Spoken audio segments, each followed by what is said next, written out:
Warahmatullahi wabarakatuh. Waalaikumsalam warahmatullahi wabarakatuh. Alhamdulillah, salatu wassalamu ala rasulillah wa ala alihi wa sahbihi wa man wala wa la hawla wa la quwata illa billah. Subhanaka la ilma lana illa ma'alamtana innaka antal alimul hakim. Para sahabat Oasis yang mudah-mudahan dimuliakan Allah Subhanahu wa taala, bagaimana kabarnya malam hari ini? Mudah-mudahan kita semua senantiasa diberikan keberkahan dan juga rahmat dari Allah Subhanahu wa taala. Alhamdulillah, segala puji bagi Allah. Mari senantiasa kita terus memuji kepada Allah dan bersyukur kepada Allah atas berbagai nikmat yang masih diberikan kepada kita semua. Kemudian tidak lupa kita bersolawat dan juga mengirimkan salam kepada baginda Rasulullah Muhammad sallallahu alaihi wasallam, para keluarga yang beriman, para sahabat, para tabi'ut tabi'in, para ulama as-salihin, dan mudah-mudahan sampai kepada kita kelak di yaumil qiyamah di aku menjadi umat Rasulullah Muhammad sallallahu alaihi wasallam.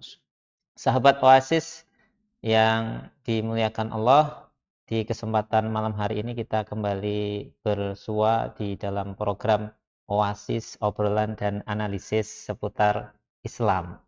Di malam hari ini kita akan mencoba memperbincangkan tema yang tentu ini menjadi perhatian dari begitu banyak umat, ya. Apalagi memang ini adalah kebutuhan yang sangat mendasar bagi umat, yakni tema kita malam hari ini adalah negara wajib menjamin layanan kesehatan seluruh rakyat. Kita paham bahwa kesehatan ini adalah perkara yang sangat vital dan sangat mendasar bagi manusia. Maka bagaimana kemudian Islam melihat dan memandang persoalan kesehatan ini?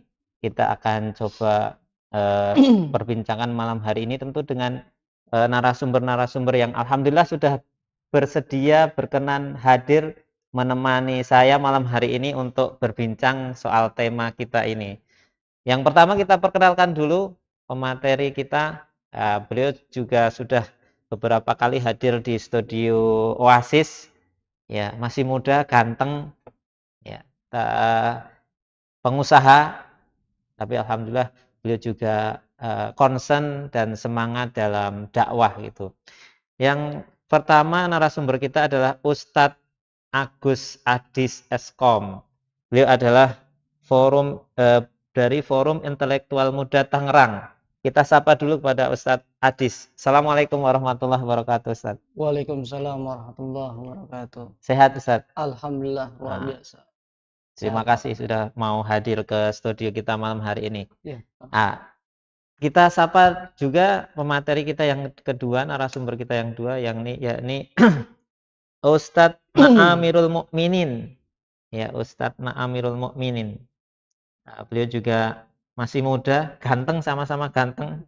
Ya, sama saya beda tipis lah. Beda-beda tipis. Baik, beliau dari aktivis Islam Kafah. Ya. Aktivitas beliau berdakwah dan juga pengusaha juga, Ustadz, ya. Jadi beliau ternyata multi talenta, di samping berdakwah juga pengusaha dan banyak talenta yang mungkin nanti bisa kita gali bersama. Kita sapa dulu kepada beliau. Assalamualaikum warahmatullahi wabarakatuh, Ustaz. Waalaikumsalam warahmatullahi wabarakatuh. Sehat, Ustaz? Alhamdulillah, luar biasa. Allahu Akbar. Masya Allah.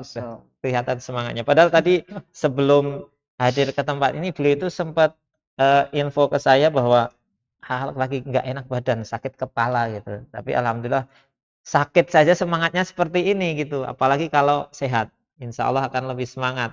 Dan mudah-mudahan semangatnya ini akan menular kepada kita semua dan juga para sahabat Oasis.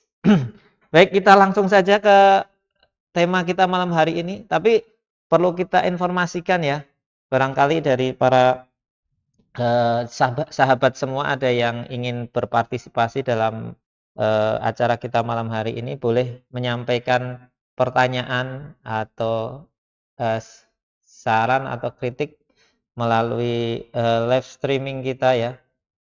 Nanti insya Allah mudah-mudahan kita eh, bisa kita bacakan dan mendapatkan jawaban yang sebaik-baiknya. Kita langsung mulai. Mungkin untuk giliran pertama saya serahkan kepada Kasepuhan dulu. Mungkin Ustadz Amirul Mukminin mungkin untuk membuka perbincangan kita malam hari ini dengan tema negara wajib menjamin layanan kesehatan seluruh rakyat. Silahkan Ustadz. Ya. Assalamualaikum warahmatullahi wabarakatuh. Waalaikumsalam warahmatullahi wabarakatuh. Alhamdulillah. Wa nasta'inuhu wa nastaghfiruh wa na'udzu billahi min shururi anfusina wa sayyi'ati a'malina. May yahdihillahu fala mudilla lahu wa may yudlilhu fala hadiya lahu. Asyhadu an la ilaha illallah wahdahu la syarika lah wa asyhadu anna sayyidana Muhammadan abduhu wa rasuluh allazi la nabiyya wa la rasula ba'da. Alhamdulillah, segala puji dan syukur kita panjatkan kehadirat Allah Subhanahu wa taala. Kesimpanan karunia, nikmat dan hidayahnya kita bisa kembali dari undangan ya podcast Oasis obrolan Islam obrolan dan analisis ya. Mudah-mudahan kita semua yang hadir baik di studio maupun yang menyaksikan podcast ini dimanapun berada diberikan kesehatan, keselamatan. Selanjutnya, salawat dan salam semoga senantiasa tercurah kepada junjungan kita, suri teladan kita semua Nabi besar Muhammad Sallallahu Alaihi Wasallam, pada keluarganya, pada para sahabatnya, tabiin dan semoga sampai kepada kita semua baik umatnya. Mudah-mudahan kita semua kelak benar-benar diakui sebagai umat oleh beliau, bukan hanya mengaku sebagai umatnya beliau dan benar-benar mendapatkan syafaat beliau. Amin. Sahabat Oasis dimanapun berada, bahwa Undang-Undang SDSN yang diterbitkan tahun 2004 itu sudah digodok oleh DPR RI mulai tahun 2001 ya, itu sudah mulai digaungkan bagaimana undang-undang tentang kesehatan rakyat tapi dialihkan kepada satu badan hukum tertentu. Undang-Undang SDSN atau Sistem Jaminan Sosial Nasional itu kemudian melahirkan yang namanya BPJS. Ya, BPJS itu ada beberapa cabang, ada BPJS Kesehatan, BPJS Ketenagakerjaan, BPJS Pensiun, juga BPJS Ketenagakerjaan, dan itu semuanya merupakan produk atau turunan dari Undang-Undang SDSN. Inilah yang menjadi awal mula dari, kalau sebagian pengamat itu menyebut, beban baru bagi rakyat ini. Mengapa? Bahkan sebagian besar ya, pada saat Undang-Undang SDSN ini dicetuskan kemudian mendapatkan penolakan dari masyarakat dan tokoh-tokoh agama, maka ada beberapa faktor yang melatar belakangi bahwa Undang-Undang SDSN ini akan menjadi sebentuk pemaksaan kepada rakyat agar rakyat ini membayar suatu iuran tertentu. Padahal tanpa adanya iuran itu sudah sedemikian sulit hidupnya. Bayangkan sekalian bahwa ini rakyat dalam keadaan sulit masih dipaksa juga untuk mengatasi dan membantu sesamanya dengan paksaan, ya, membantu sesama rakyat. Padahal di dalam Islam yang namanya kesehatan itu bagian dari pelayanan yang wajib disediakan oleh negara kepada rakyatnya secara gratis. Dan tadi kalau kita berkaca atau menjadikan Rasulullah benar-benar sebagai suri teladan yang baik, yang benar-benar menjadikan kita contoh bahwa sebagaimana Rasulullah memerintah, harusnya kita juga memerintah dengan cara yang dilakukan oleh Rasulullah. Dalam hal ini Rasulullah Shallallahu Alaihi Wasallam memberikan kesehatan, layanan kesehatan gratis kepada seluruh rakyat di bawah naungan negara Islam pada saat itu yang dipimpin oleh Rasulullah, dan itu semuanya tidak ada yang dipungut biaya sebesar pun, dan meliputi seluruh rakyat, bukan hanya yang kaya saja atau yang miskin saja, tapi seluruh rakyat. Nah, belakangan ini timbul perselisihan di tengah-tengah masyarakat bahwa ada kelompok elit tertentu yang menyuarakan bahwa kalangan kaya tidak boleh menggunakan BPJS. Kalangan kaya dia harus bayar iuran kesehatan atau membayar biaya kesehatannya sendiri, tidak boleh menggunakan BPJS. Ini akan menjadi polemik. Kenapa? Karena pada faktanya mau kaya mau miskin, rakyat itu dipaksa untuk membayar. Sementara begitu mereka sudah dipaksa membayar, tapi tidak mendapatkan pelayanan yang semestinya. Padahal sekali lagi bahwa bahkan dilayani semua tanpa pandang bulu pun itu juga sudah menzalimi rakyat. Sebab siapa sih yang pengen setiap bulan nyetorin uang tanpa pernah bisa diharapkan bahwa uang itu akan kembali dapat dinikmati oleh dia? Berapa banyak rakyat yang bahkan tidak pernah menggunakan layanan BPJS, tapi dia dipaksa tetap harus membayar setiap bulannya. Maka tidak heran pembengkakan orang-orang yang enggan membayar atau menunggak pembayaran BPJS itu dari tahun ke tahun semakin meningkat. Kenapa? Bahkan lebih dari 40 juta orang yang menunggak iuran BPJS. Kenapa hal ini terjadi? Itu membuktikan bahwa layanan BPJS kesehatan itu sangat memberatkan bagi rakyat.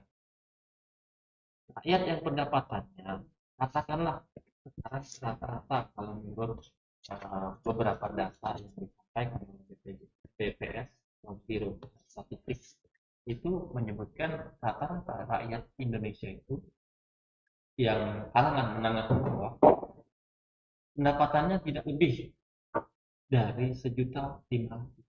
Itu udah luar biasa sebenarnya.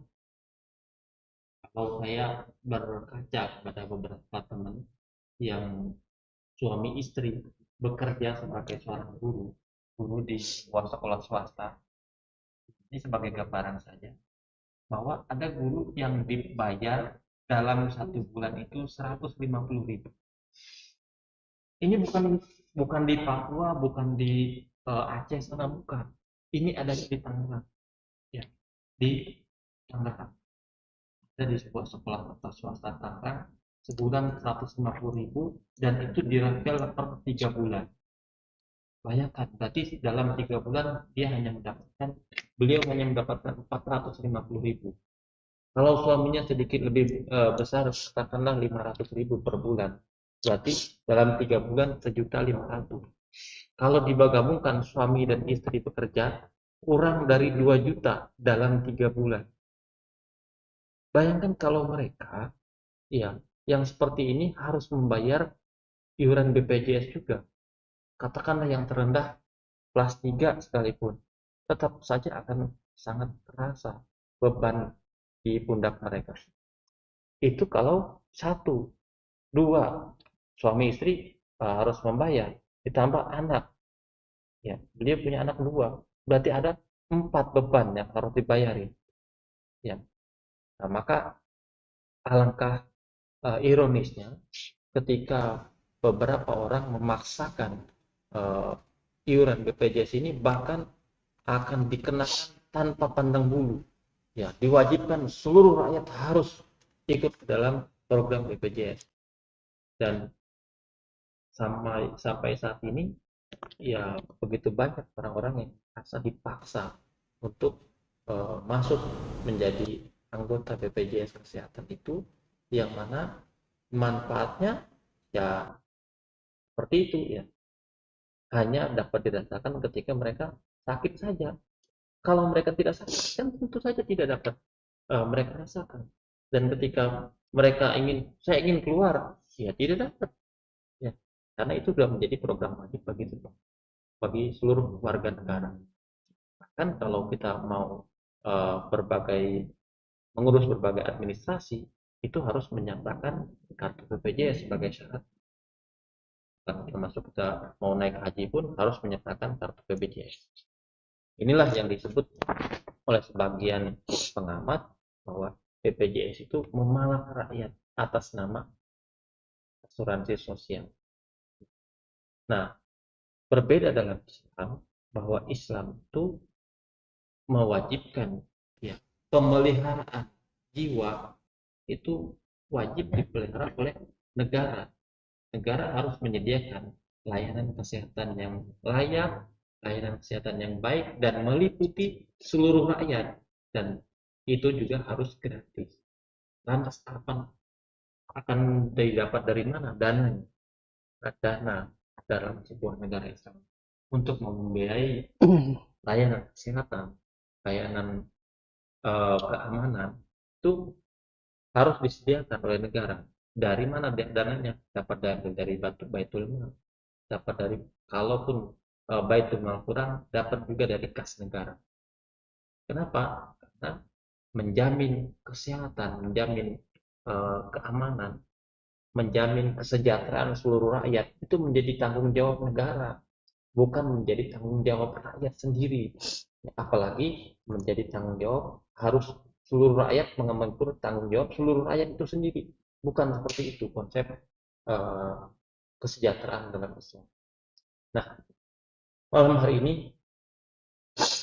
kami ingin menekankan bahwa layanan kesehatan seharusnya dinikmati oleh seluruh rakyat, tidak boleh dikotak-kotakan. Oh, ini rakyat miskin ditanggung oleh negara, ini rakyat kaya nggak boleh menikmati layanan yang disediakan oleh negara.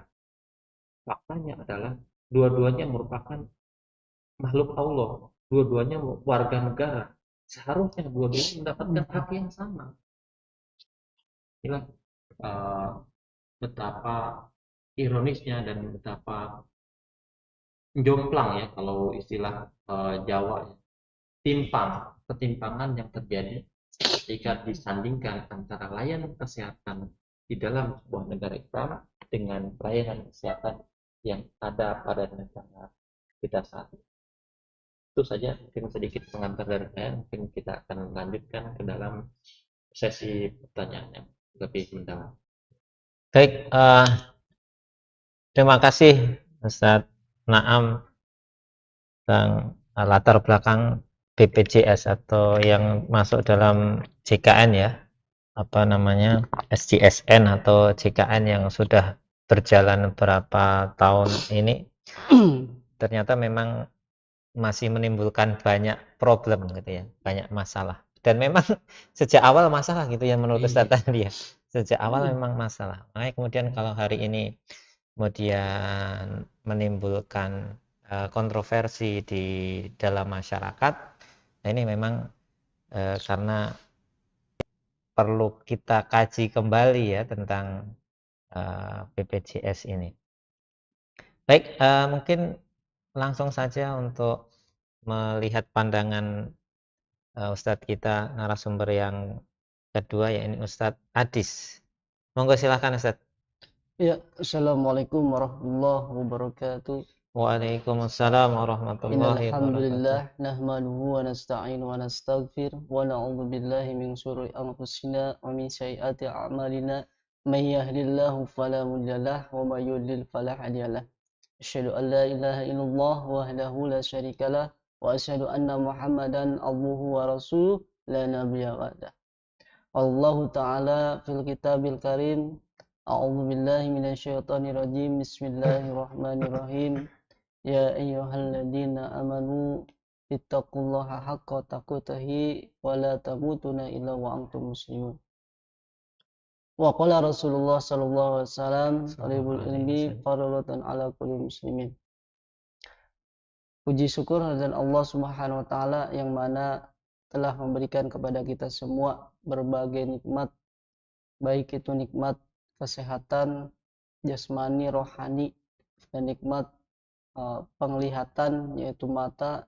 Kita juga masih diberikan nikmat pendengaran yaitu melalui telinga, dan yang terutama yaitu nikmat iman dan nikmat Islam, sehingga kita masih bisa bersua di channel Oasis yaitu di Siar Banten pada malam hari ini. Salawat serta salam tak lupa kita curahkan kepada baginda Nabi Muhammad Sallallahu Alaihi Wasallam, kepada keluarganya, para sahabatnya, dan juga tabi'innya, dan mudah-mudahan kita atau selaku umatnya diakui oleh baginda Rasulullah Sallallahu Alaihi Wasallam. Alhamdulillah tadi sudah banyak dipaparkan sekali oleh Ustadz Na'amirul Mukminin mengenai BPJS. Itu sangat kompleks sekali itu kan permasalahan yang terjadi di negeri kita ini gitu. Dan tentu ini ternyata BPJS ini menjadi sebuah lepas tanggung jawab pemerintah terhadap layanan kesehatan. Kalau kita tadi lihat itu kan sampai bahkan di Undang-Undang Pasal 34 itu kan dikatakan bahwa negara itu wajib untuk memfasilitasi setiap layanan kesehatan. Tapi pada faktanya tidak demikian. Yang ada ketika si pasien mau berobat, kemarin ada tuh salah satu tetangga dia kecelakaan dari pasar, mau ke pasar terus dia mau pulang ke rumahnya, ternyata tertabrak lari gitu. Nah itu ketika di ini ternyata ini termasuk harus kena raharja terlebih dahulu katanya. Ini nggak bisa langsung diklaim oleh BPJS. Akhirnya apa? Ya harus bayar. Ujung-ujungnya harus bayar. Ini ngebebanin juga si pasien. Udah mah dia kecelakaan sampai di bawah di belakang ininya bocor gitu. Di sisi lain dia mempunyai BPJS, namun BPJS itu tidak bisa dipergunakan sebagai semestinya. Ini kezaliman yang dilakukan oleh negara, yang seharusnya negara itu memberikan layanan kesehatan, namun ini malah sebaliknya. Dan tentu kalau kita lihat itu kan di persepsi Islam, dalam pandangan Islam, bahwa negara itu kewajiban bukan hanya menyediakan layanan kesehatan saja, tapi membiayai seluruh pengobatan si pasien tersebut. Ketika zaman Rasulullah, kita tahu itu kan Rasulullah Shallallahu Alaihi Wasallam bukan hanya seorang nabi, tapi menjadi seorang kepala negara, pemimpin itu kan. Bahkan Rasulullah Shallallahu Alaihi Wasallam bersabda, al-imamu ra'in wa mas'ulun ra'iyatihi. Pemimpin itu adalah akan bertanggungjawaban atas yang dia pimpin. Maka apa yang dilakukan oleh Rasulullah itu dia menyediakan, bukan hanya menyediakan lagi, tapi memberikan fasilitas-fasilitasnya, baik itu dari dokternya, obat-obatannya, yang harus kualitas yang memang benar-benar si pasien itu atau rakyatnya itu sembuh total. Nah, berbeda itu kan. Kalau melihat fakta sekarang BPJS itu 3 hari. Ketika 3 hari, nah ketika 3 hari itu udah selesai. Itu nggak bisa diperpanjang lagi. Itu. Walaupun masih belum sembuh total. Nah, tapi di zaman Rasulullah atau dalam Islam itu bukan hanya sampai sembuh total. Lalu bagaimana tanya tuh? Berarti bukan hanya tadi dari segi pelayanan, bukan pengobatannya, bahkan itu kan kebutuhan makan sehari-harinya di dalam Islam itu di apa ya diberikan.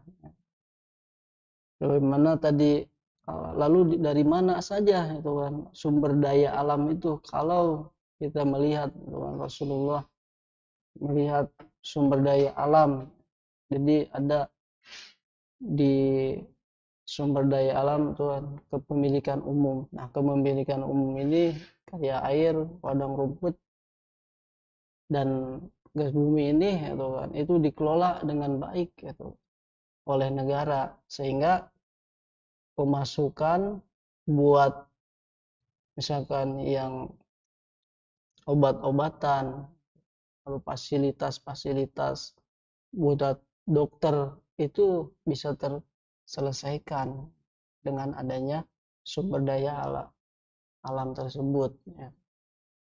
Ternyata bukan hanya dari sumber daya alam saja itu kan yang dilakukan oleh Rasulullah, tapi dari harta-harta para pai itu haraj. Bagaimana Rasulullah akan mengumpulkan harta pai itu kan harta rampasan perang.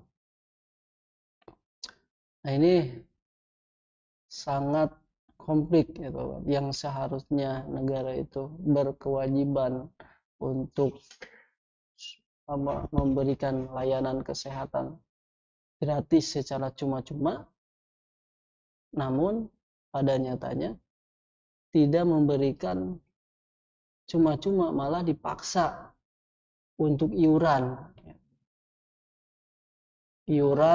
berapa gitu. Padahal itu uang kita. Nah, lalu di mana itu kan keadilannya gitu. Jadi ada hal yang memang ini harus dibenahi kalau misalnya tadi ingin mencontoh Rasulullah, maka yang harus dilakukan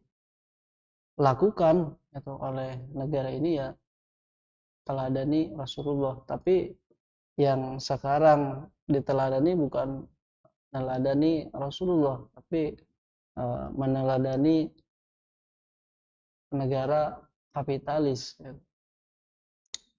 yang mana kita tentu tahu itu kan negara kapitalis ini bukan unsurnya kemaslahatan, tapi bagaimana di dalam layanan kesehatan ini menjadi sebuah komoditas bisnis. Jadi ada untung rugi. Berbeda dalam Islam, tidak mengesampingkan untung rugi, tapi untuk kemaslahatan semata. Mungkin itu saja untuk kata pengantar, karena sudah banyak diberikan oleh Ustaz Naim gitu kan. Jadi kita mungkin alangkah ininya ke sharing. Mungkin itu saja. Assalamualaikum warahmatullahi wabarakatuh. Waalaikumsalam warahmatullahi wabarakatuh. Baik, terima kasih Ustadz Adis. Ya, jadi cara pandang dalam sistem kapitalis hari ini berbeda jauh dengan Islam ya, menyikapi soal kesehatan. Karena ya kita tahu kesehatan itu adalah kebutuhan mendasar manusia gitu. Iya, betul. Jadi bagaimana kemudian negara mengelola masalah kesehatan ini yang mungkin hari ini akan atau malam ini kita coba mencari insight-insight di dalam Islam gitu. Karena tadi negara kalau hari ini melihat bahwa kesehatan ini adalah komoditas gitu ya. Sehingga ketika memberikan pelayanan kesehatan kepada rakyatnya ada hitung-hitungan untung rugi gitu. Ya. Terus tadi Ustadz Naam juga menyampaikan bahwa negara sebenarnya ingin melepaskan diri dari tanggung jawabnya sebagai pengelola urusan rakyat. Nah ini gimana Ustadz? Kalau dasar pandangannya di dalam Islam soal masalah kesehatan ini gimana?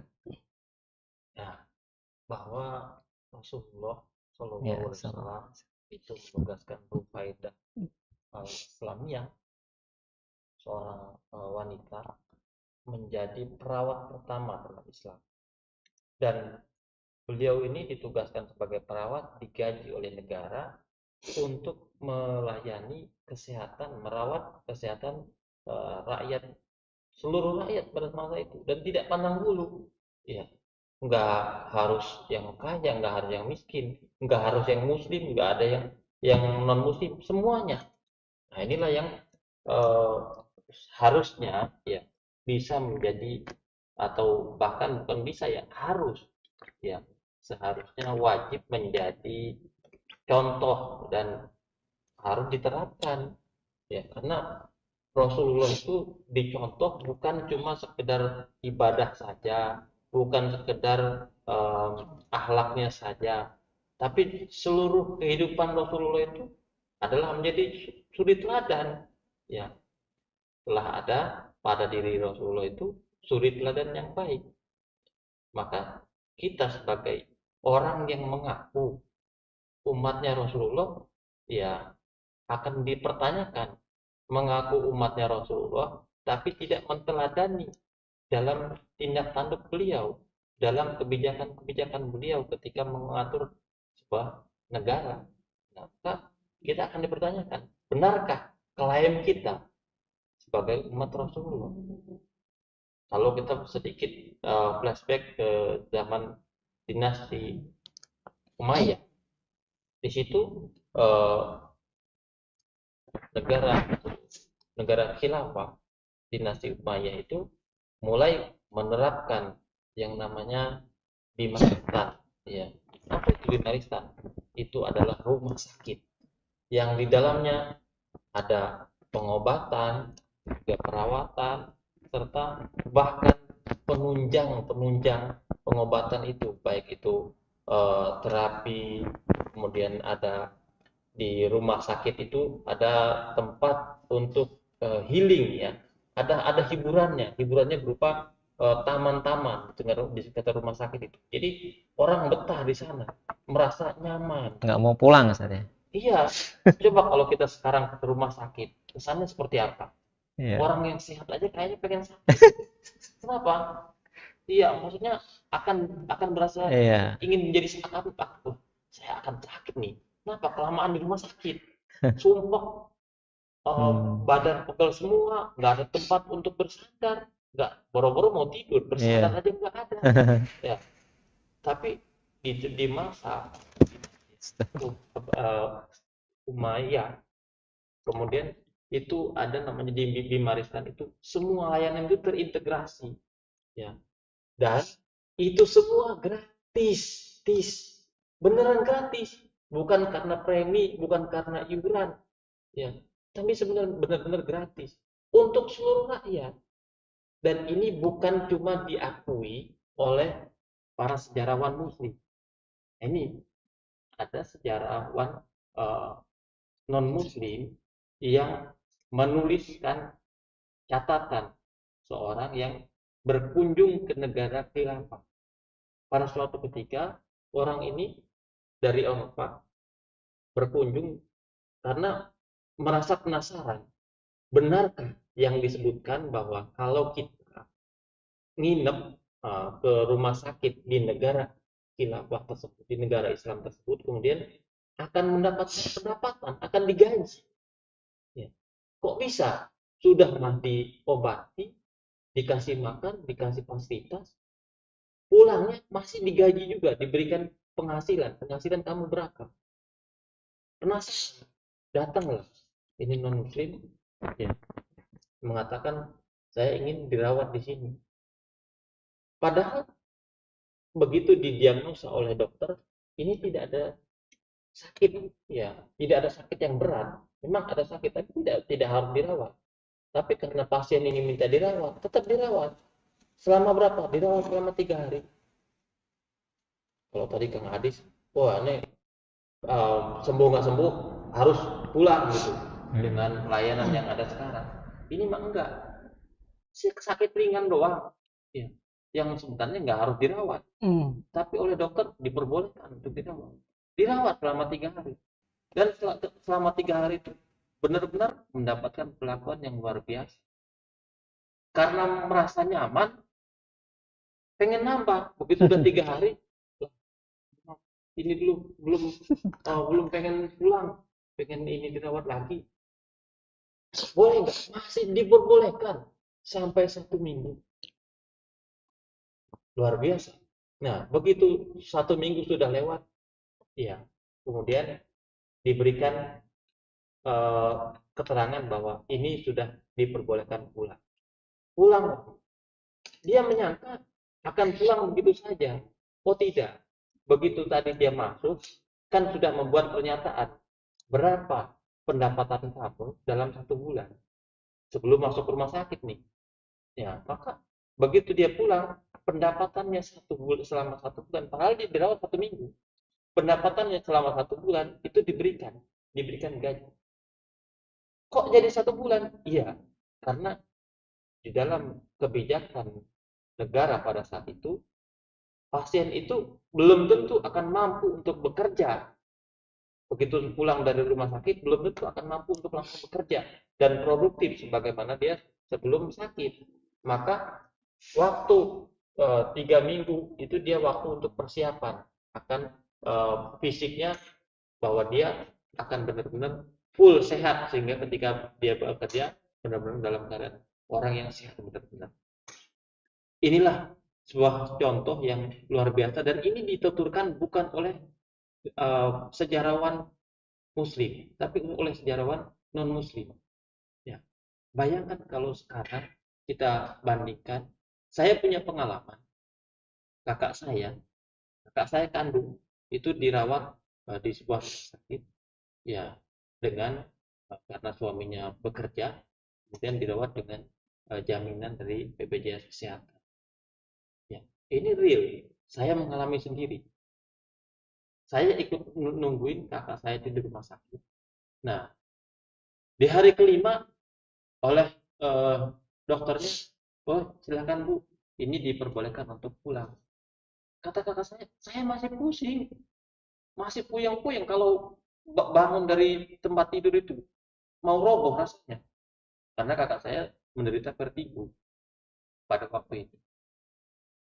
Akhirnya kemudian pagi-pagi sudah dicabut tuh selang infusnya, Bu, siap-siap, silakan diurus administrasinya, ini sudah diperbolehkan pulang oleh dokter. Saya protes, ya, karena saya punya teman-teman di komunitas, ya, satu komunitas yang konsen mengurusi tentang BPJS Kesehatan dan keluhan-keluhannya. Kemudian saya mengirimkan pesan kepada teman-teman tersebut, dan kemudian ada yang menghubungi dari PIC BPJS dari rumah sakit tersebut, yang kemudian langsung datang. Tapi selama 5 hari dirawat itu, tadinya mbak saya dan juga saya yang nungguin saya itu mendapatkan perlakuan yang ramah, ya, kemudian ya humble dari baik dari perawat, dari dokternya. Tapi begitu datang setelah saya melakukan protes itu, oke, Bu, kalau memang masih sakit dirawat lagi, dipasang selang infusnya itu lagi, kemudian mau dipasang lagi, kemudian dengan raut wajah yang berbeda, raut wajah orang-orang yang sinis. Gimana sih kita diperlakukan dengan yang tadinya dengan ramah kemudian berubah dengan sinis. Ya. Maka mbak saya mengatakan, lah baru begini saja ya, belum diapa-apain aja udah disinisin, mendingan kita pulang. Akhirnya mbak saya walaupun kata dokternya udah nggak apa-apa kalau emang masih sakit dirawat lagi di sini. Tapi dengan rawat wajah yang tadinya masuk ke dalam ruangan itu salam dulu, masuk dalam ruangan dengan sopan, sekarang mana bu, emang masih sakit. Akhirnya mbak saya memutuskan udahlah kita pulang saja. Inilah fakta bahwa padahal katanya klaimnya adalah boleh dirawat dan harus dirawat sampai sembuh. Tapi kenyataannya, nah, ini adalah baru 5 hari udah dipaksa harus pulang. Dan ini bukan cuma sekali ini doang, bukan kasus mbak saya doang ternyata. Karena saya punya guru sendiri, itu ternyata di berbagai wilayah masih mengalami hal seperti itu. Ya. Padahal ini berbayar, bukan gratis. Ya, BPJS Kesehatan itu bayar setiap bulan bagi pekerja penerima upah itu dipotong gajinya. Nah, alangkah jomplangnya, alangkah berbeda jauhnya dengan kalau kita bandingkan dengan Bimaristan, rumah sakit yang ada pada masa Bani Umayyah yang demikian memuliakan manusia dan memanusiakan manusia. Ya, kalau tadi seakan-akan tidak dianggap sebagai manusia, kenapa orang masih sakit kemudian dipaksa untuk pulang? Inilah Bahkan kabarnya kalau di sistem kesehatan dalam Islam itu untuk ngetes pasien ini udah sehat betul atau tidak itu disediakan untuknya makanan-makanan enak gitu ya. Kalau dia mau makan, ya itu berarti sehat suruh pulang sampai seperti itu. Ya, jadi memang ini mungkin dari tadi ya cara pandang negara melihat pelayanan kesehatan kepada rakyat itu seperti apa. Karena tadi dalam Islam itu memahami bahwa kesehatan rakyat itu perkara yang sangat mendasar dan penting. Bahkan itu salah satu dari ajaran mendasar dalam Islam menjaga jiwa manusia gitu ya, menjaga jiwa manusia. Nah, tapi selain itu dalam BPJS ini kan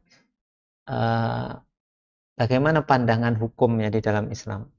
Kan ada yang mengatakan bahwa BPJS ini di dalam pandangan Islam itu tidak sesuai gitu ya. Katanya mengandung bahaya gharar atau mungkin bahkan ada yang mengatakan mengandung riba. Betul tidak itu Ustaz Adis?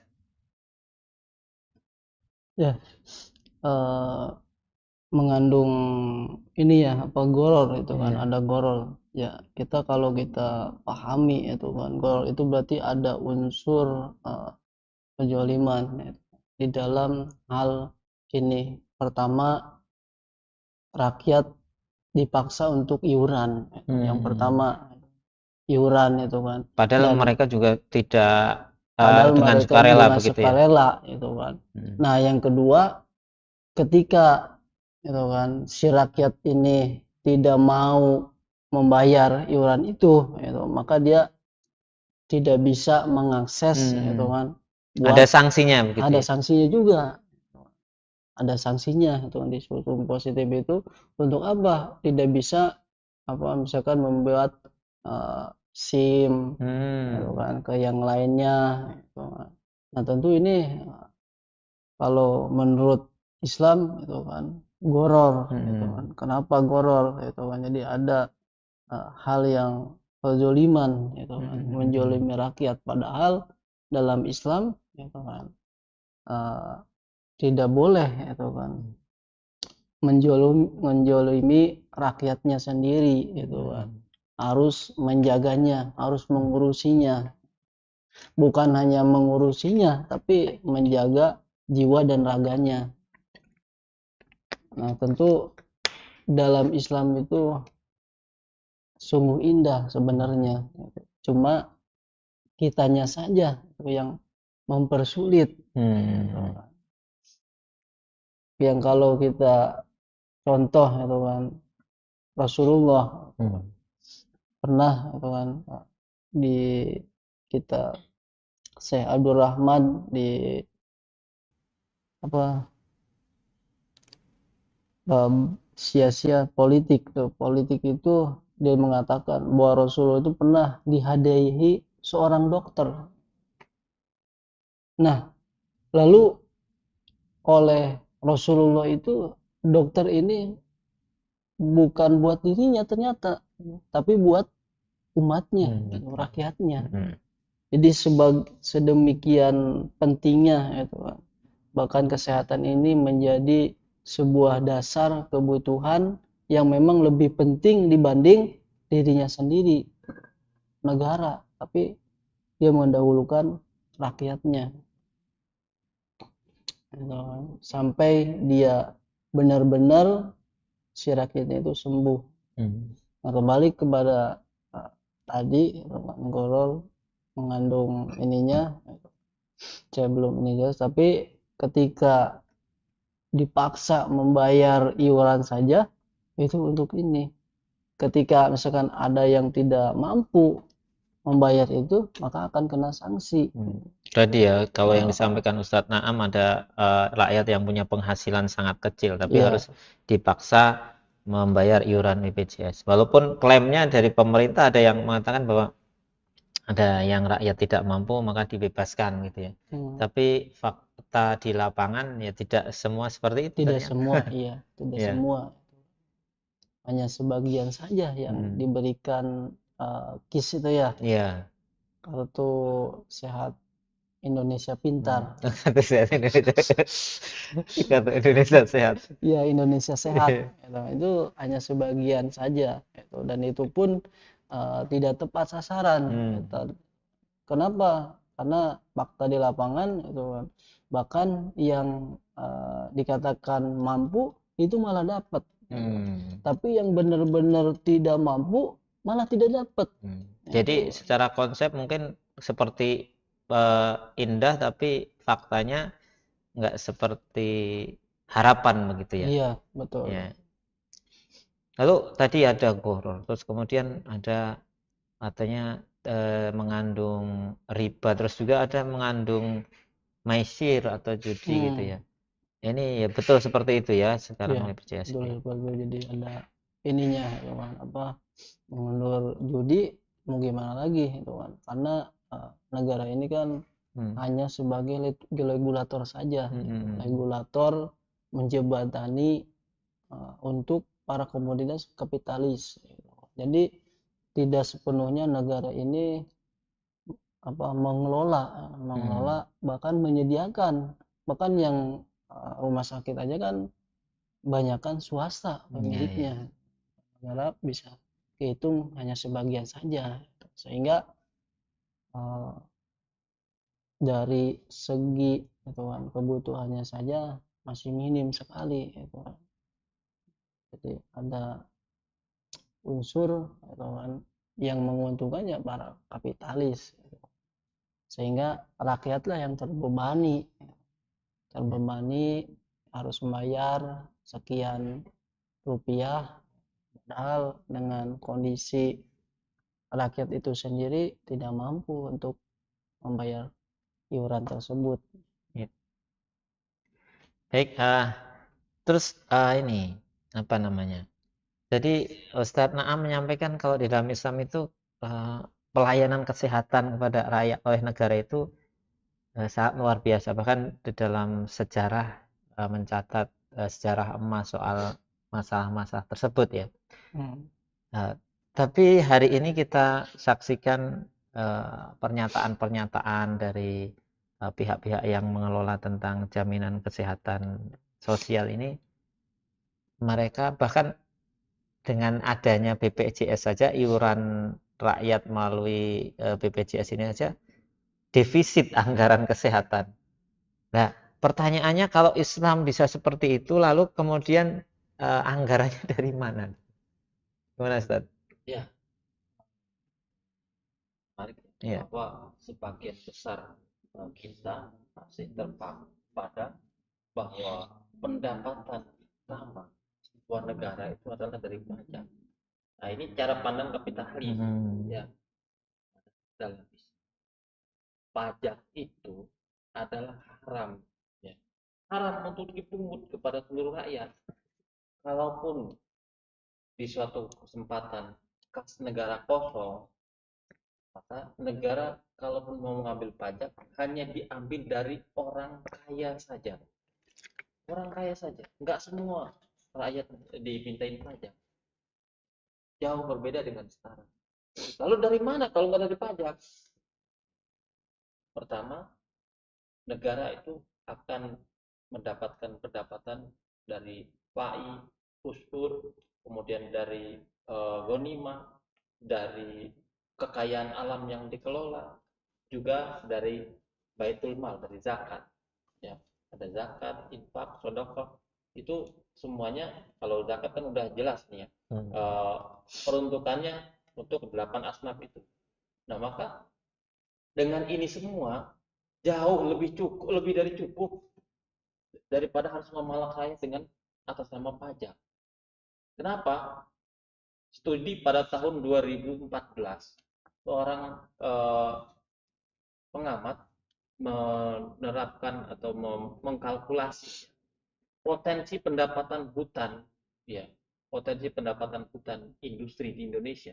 Itu apabila benar-benar dimaksimalkan, ini bayangkan, tidak mencapai 6.000 triliun dalam 1 tahun. Hutan saja itu. Hutan saja. Itu cuma hutan. Ya. 6.000 triliun. Sekarang APBN kita ada berapa sih? 6.600 ya. Apa lebih sekarang nanti? Iya. Katakanlah 7.000 sekalipun. Katakanlah 7.000. Sementara dari pendapatan hutan saja sudah 6.000. Alangkah mudahnya untuk mendapatkan pendapatan negara. APBN itu gampang. Iya. Kekayaan alam kita banyak. Itu baru dari hutan. Kalau dari sebuah tambang emas yang di Grasberg, yang kita tahu merupakan tambang emas terbesar di dunia, itu pendapatannya per tahun lebih dari 300 triliun. Ya. Itu satu tambang emas doang. Belum minyak bumi, belum batu bara, ya, belum gas alam. Luar biasa potensi pendapatannya. Belum tanah yang subur. Kalau di luar negeri mau nanam itu nunggu musim semi, musim panas. Coba kalau mau nanam musim dingin yang tutup salju, tumbuhan apa yang bisa hidup? Tapi kalau Indonesia sepanjang tahun kita bisa nanam dan hidup, ya, di Indonesia itu tanahnya luar biasa subur. Kalau istilah zaman dahulu, sekedar melemparkan tongkat jadi tanaman. Dan faktanya adalah di samping rumah saya tanam singkong, enggak saya tanam karena kebanyakan batang singkongnya habis panen, banyak kan batang singkongnya cuma ditaruh doang. Tapi udah kelamaan saya nggak kebun-kebun. Begitu 4 bulan atau 5 bulan kemudian saya ambil tuh, ya ada ininya, ada umbinya. Ini luar biasa. Ini alam Indonesia nih. Ya. Tapi faktanya adalah sebagian besar tanah di Indonesia itu dikuasai bukan oleh orang Indonesia. Ya, faktanya dikuasai oleh segelintir pengusaha-penguasa. Pengusaha berikut penguasa. Pengusaha yang sekaligus juga sebagai penguasa. Artinya apa? Tidak merata kesejahteraan bagi rakyat Indonesia itu. Nah, maka wajar kalau sekarang rakyat Indonesia itu lebih banyak yang miskin daripada yang kaya. Kenapa? Karena pendapatannya timpang. Karena survei bahwa 1% rakyat kaya, golongan kaya, itu menikmati lebih dari 60% kekayaan alam di Indonesia. Lebih dari 60%. Sementara yang 99% itu harus berebut 40% sisanya. Bayangkan, angka besar kekayaan alam yang dinikmati oleh segelintir orang. Jadi wajar kalau sampai ada yang mengatakan, saya uang jajannya itu 1 bulan 50 juta. Iya. kita seumur hidup bisa jadi yang ada di sini belum tentu pernah melihat uang 50 juta seperti apa bentuknya. Ya, seumur hidup. Nah, maka ketimpangan semacam ini tidak akan terjadi ketika APBN itu berbasiskan pendapatan sebagaimana yang diatur oleh Islam. Ya. Jadi pos pendapatan Islam itu sangat banyak ya. Dan kalau kita lihat potensi yang ada di negara kita, yaitu mencukupi ya, memadai dari berbagai macam apa namanya data-data yang kita bisa eksplor hari ini gitu ya. Baik, sebenarnya apa ya, masih banyak yang perlu kita bicarakan soal ini karena tadi begitu banyak polemik, begitu banyak problem yang terjadi di dalam sistem jaminan kesehatan yang ada hari ini, dan ternyata sangat sangat berbeda 180 derajat ketika dibandingkan dengan pandangan Islam dan cara Islam dalam mengelola kesehatan rakyat. Mungkin insya Allah kita akan coba bahas di lain kesempatan ya. Nanti insya Allah mudah-mudahan panjenengan semua sehat terus, bisa hadir kembali, bisa melanjutkan perbincangan kita yang tertunda. Walaupun kopinya belum ada. Ya, tapi sebelum kita closing ya, barangkali wajib menyampaikan closing statement gitu, kesimpulan. Mungkin dari Ustadz Adis dulu yang pertama. Baik ya teman, kesehatan untuk semua hanya akan terwujud jika diterapkannya Islam secara kafah. Tanpa diterapkan Islam secara kafah tidak akan terwujud ya teman, kesehatan yang dirasakan oleh semua rakyat. Mungkin itu saja tadi. Baik. Syukran Ustaz Naam, monggo. Ya. Bahwa layanan kesehatan itu harus berkualitas, gratis, dan dapat dirasakan oleh seluruh rakyat. Tanpa adanya layanan kesehatan yang memadai, maka bisa dikatakan suatu negara itu telah menzalimi seluruh rakyatnya. Dalam kita sebagai umat Islam wajib untuk memperjuangkan tegaknya syariat Islam agar apa? Agar layanan kesehatan itu benar-benar terwujud sebagaimana dulu diterapkan oleh Rasulullah, gratis dan tanpa syarat. Baik, syukron jazakumullah khairan kasir kepada Ustadz Adis. Ustadz Naam sudah berkenan menemani saya malam hari ini untuk memperbincangkan tentang masalah jaminan kesehatan ya. Mudah-mudahan ini bermanfaat pada kita dan juga para sahabat Oasis dimanapun berada. Insya Allah kita akan terus menyajikan perbincangan-perbincangan yang menarik tentang tema-tema yang penting untuk kita pahami bersama, khususnya ketika kita lihat dari sudut pandang Islam di lain kesempatan ya, khususnya di program podcast Oasis ini di setiap malam Sabtu di setiap pekan. Insya Allah kita akan coba mengupas, menggali dan mencoba mencari solusi tentang masalah-masalah umat menurut sudut pandang Islam. Dan untuk malam hari ini mungkin itu yang bisa kami sajikan.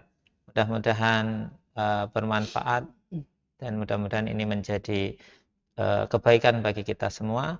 Kita akhiri perbincangan kita malam hari ini dengan sama-sama membaca hamdalah, istighfar dan kifaratul majlis. Alhamdulillahirabbil alamin, astaghfirullahaladzim, subhanakallahumma bihamdika, asyhadu alla ilaha illa anta, astaghfiruka wa atubu ilaik. Assalamualaikum warahmatullahi wabarakatuh. Waalaikumsalam warahmatullahi wabarakatuh.